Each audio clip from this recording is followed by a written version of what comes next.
Fortunately, the city of Northfield has a wonderful business by the name of Aurora Pharmaceuticals. It started off as a veterinarian clinic back in the day, and it has taken off to be probably one of the most premier research and development firms that Rice County, let alone the state, has when it comes to pharmaceutical development. They've been on a trajectory of immense growth.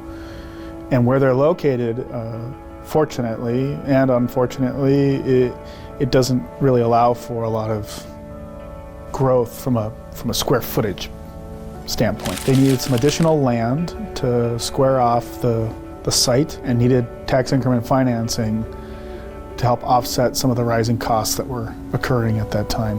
This is an economic development TIF, very short term, helping impact the business today because it's only over an 8-year period.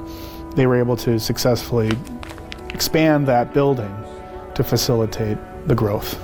So negotiations were rather limited because their needs were limited, and the community's priority at that time, and still is today, is retention of businesses and tax growth. The business ownership has its roots in the Northfield area, and so ideally they wanted to retain the business in Northfield.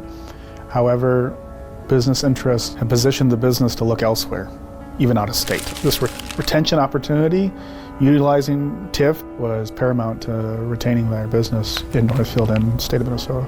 Economic development TIF districts are set up for 8 years. We were able to fulfill our obligation in 6 years because of how successful that valuation has been on that building. So by decertifying a TIF district early in Aurora Pharmaceutical's case, all of that building then gets back on the tax rolls as is. There's no reimbursement, and they'll start paying into the general funds for the county, the school district, and the city.